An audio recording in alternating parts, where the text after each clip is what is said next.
US President Barack Obama live from Beijing. Big news, the two countries announcing a new deal to try to cut greenhouse gas emissions. Well, for some analysis of this, we're joined now by Dr. John Blaxland. He's a senior fellow at the Strategic and Defence Studies Centre at the Australian National University. Dr. Blaxland, President Obama described his talks with China as historic. How do you view these agreements, particularly those cuts to greenhouse gas emissions? Tony, thank you. Look, I think this is actually a very significant day.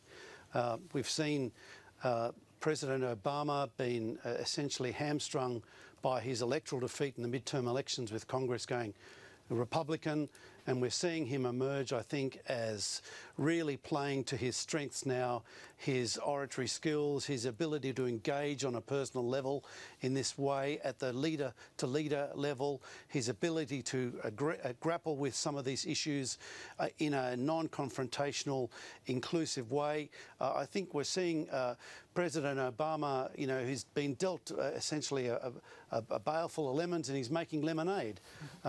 This is a circumstance where the United States is essentially very much constrained because of the challenges elsewhere in the globe, with the crisis in Iraq and Syria, and challenges in Ukraine and other parts of Europe. And the US President really has had to make the most of this opportunity. And we've seen President Xi respond in kind. Dr. Blaxland, President Obama says this climate deal is ambitious but achievable, and he hopes to encourage all major economies to be ambitious. Is he trying to also send a signal, given that he is coming after all to Australia in just a few days' time? Is that a signal to governments like Australia's? Well, look, I think, you know, if the United States and China are going to set this kind of agenda, it's going to be almost impossible for Australia not to follow. That's the bottom line. Australia is not big enough to rail against this. This is going to drive Australian change as well, I think.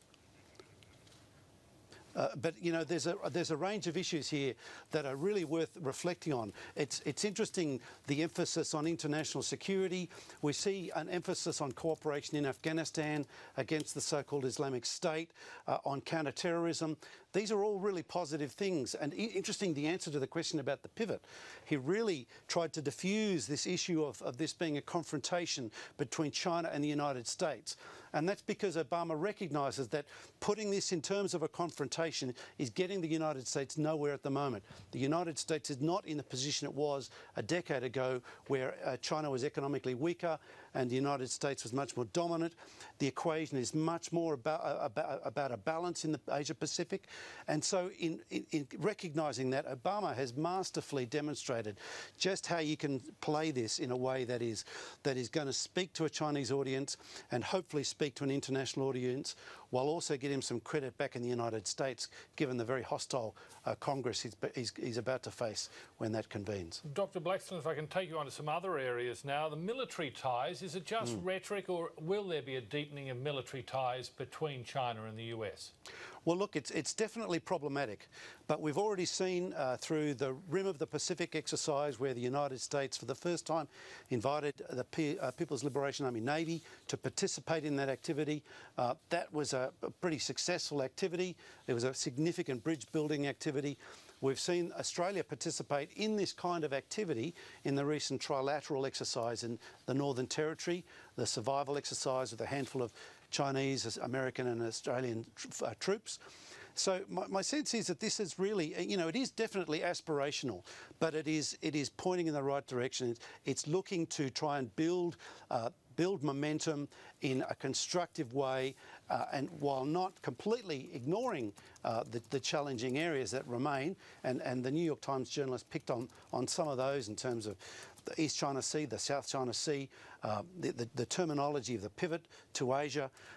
He's really trying to look beyond the rub points and come up with something whereby China and the United States can collaboratively work things through. Now, part of the issue here is about respect, and I think Obama gets the fact that really face matters, and in trying to coax China to play more by the West's rules, by the global order we've come to know and love, he's really had to show a bit more deference and respect to win them over.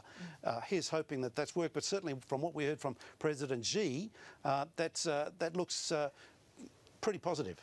I was going to ask you about that, Dr. Blaxland, because while President Obama says he wants to take US-China relations to a new level, at the same time, this APEC meeting, for example, has been happening in Beijing. China was showing off its sophisticated new stealth jet fighters, parading them at an air show in the south of the country. Yeah, but I think we need to be not get too excited about this. The J-31, which is considered the Chinese quasi, counterpart to the F-35, the Joint Strike Fighter, is broadly considered to be not in the same league. It might look a bit like it, but technologically it's not nearly there. Remember, it's not just how the platform looks, it's actually about the technology on board, it's about the engines, and we know, for instance, the Chinese are still reliant on Russian engines to power these aircraft, and so, well, yeah, okay, it looked good, but observers have been saying, look, the aircraft isn't able to pull the Gs that the F-35 can pull. It's not nearly as sophisticated, and this is about show. Obama gets that, Xi gets that. You play your bit. It's as William Shakespeare says, all the world's a stage. This is a stage-managed event, and as we know in China, stage-managed events really matter. Obama gets that, and I think he played that remarkably well in this set of circumstances. You touched on face before, Dr. Blaxland, and it's so important in Chinese diplomacy. Has Barack Obama turned up in Beijing treating China more as an equal than a threat in the Pacific? Well, I think that's right, and I think this reflects a bit of an internal tussle within the United States, within a kind of a hawkish bent in the foreign policy and defence policy world, and the dovish bent, and the one that is focused on economic opportunities. Certainly, the business side of the United States sees opportunity, sees challenge and opportunity. But the opportunities are so great, focusing on the hawkish dimensions of the equation are really have proven to really not get the United States very far in its bilateral relationship with China. Now, having said that, all of the countries around South Korea, Japan, the Philippines, Taiwan, all the ASEAN states have all been watching this very, very closely, intently listening to the words he's been uttering, both Xi and Obama. And they're watching to see what cues are there about how the United States is going to remain engaged in Asia, and whether a compromise and some kind of accommodation can be reached.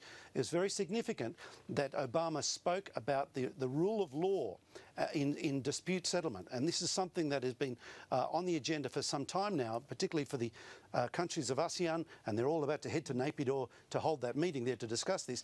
But addressing the rub points in the South China Sea, in the East China Sea, through established legal procedures and mechanisms. That's what we're all hoping will happen to avert potential calamity. A final quick question, Dr. Blaxland. We know that both Barack Obama and Xi Jinping are about to come to Australia as well, and both leaders are touting major speeches. Barack Obama in Brisbane, Xi Jinping to address the federal parliament, of course. What's the sense of what their message will be when they're here on Australian soil? Well, I think if we go from what we've heard today, the Abbott government is going to take heart that this is really a constructive way forward for both China and the United States' approach to engagement in the region. Now, clearly, both the United States and China have a vested interest in seeing Australia being more supportive to their actions than the others. This is the balancing act that Hugh White's talked about, that we in Australia have to try and reconcile and keep that creative tension in our minds between our dominant economic partner and our strategic and security partner, and hopefully come up with a resolution, a way forward that is actually going to keep both that tension creative and not destructive, and help find a way forward that will actually help Australia and actually maybe even help China and the United States a little bit as well. Well, Dr. John Blaxland, we really appreciate your time this afternoon. Dr. John Blaxland from the Australian National University, thank you. My pleasure.